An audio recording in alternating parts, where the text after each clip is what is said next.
The Brihannila Tantra frames itself as a private conversation between Mahakala Bhairava and Mahakali. This text strips away abstract philosophical poetry. It functions entirely as a highly specific procedural manual. Right from the summary chapters, it lays out a rigid structure focused on the exact mechanics of deity worship, specifically the goddess Nila Sarasvati. By feeding exact ritual inputs into the system, the practitioner targets the achievement of complete ontological resonance with the deity herself. When we look at the Tantra through a systemic lens, what emerges is a formalized technology of consciousness. The text outlines a specific cosmic crisis that necessitates this technology. Demons have driven the devas from heaven, causing a total breakdown of the system. Standard interventions from Brahma, Vishnu, and Shiva fail. They redirect power outside normal channels, appealing directly to Mahakali. She spawns a secondary entity, Tarini, to restore the system. Tarini then fractals outward, generating 12 localized Kalis to destroy the demons. These 12 goddesses operate as specialized nodes of a single central absolute power, rather than acting as independent personalities. This cosmic framework defines the structural logic the practitioner is instructed to internalize. The manual's prescriptions attempt to replicate this original restoration sequence within the anatomy of the practitioner. The foundation begins with the bija, or seed syllable, the base unit of phonetic code required to access specific frequencies of the deity. Different deities require drastically different inputs. The code for Nila Saraswati is 5 syllables long. Ugratara requires 17.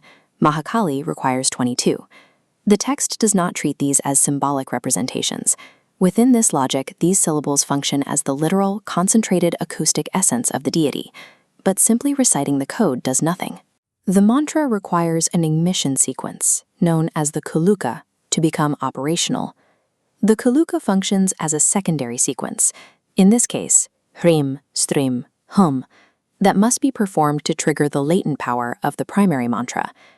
Exact phonetic execution is the mandatory prerequisite to vitalizing the system's code. With the code initialized, the text moves to the physical hardware. The specifications are extremely rigid. The practitioner uses a 50-bead mala carved from a human skull's frontal bone, matching the 50 Sanskrit letters. Counting involves a precise mathematical sequence across the finger joints. This action forces the mind to lock onto the sushumna, the subtle central channel. Before any of this can begin, the practitioner must undergo diksha, an initiation that serves as the system's temporal initialization. This must occur on very specific auspicious days mapped out in the text. Once initiated, they enter Purashcharana, a strict 5-step algorithmic loop. It requires muttering the mantra, offering a fire sacrifice or homa, libation, bathing, and finally feeding brahmanas. The muttering itself isn't a whisper. The text dictates loud, deliberate utterance to ensure the mantra is properly vitalized, and the environment must be controlled. Execution requires isolated, out-of-the-way coordinates like deserts or cremation grounds. Every single piece of hardware, every temporal coordinate, and every physical gesture is engineered to force the practitioner's anatomy into direct alignment with the deity. Generating this energy is useless if it disperses. It must be housed within a precise spatial architecture, the yantra. At the Tara yantra's center, 2 intersecting triangles form the core housing. Outwardly, a hexagon provides 6 spatial coordinates mapping to 6 attendant kalis. Finally, the containment field is sealed by an 8-petaled lotus, a circle, and a rectangular perimeter with 4 gates. Each of these 4 gates is protected by highly specific guardian mantras, ensuring the internal energy system remains stable and free from external corruption. The yantra serves as a functional spatial schematic, organizing and housing the macrocosmic power of the goddess on a microscopic scale. Once the base system is mastered, the text introduces the advanced modules, Vira Sadhana and Lata Sadhana, collectively known as the heroic path. These modules demand radical environmental inputs. The practitioner must perform these rites inside a cremation ground, using a dead human corpse as their literal ritual seat. They are also required to consume wine during the worship of Kali. Outside of this highly specific ritual context, wine consumption is strictly prohibited.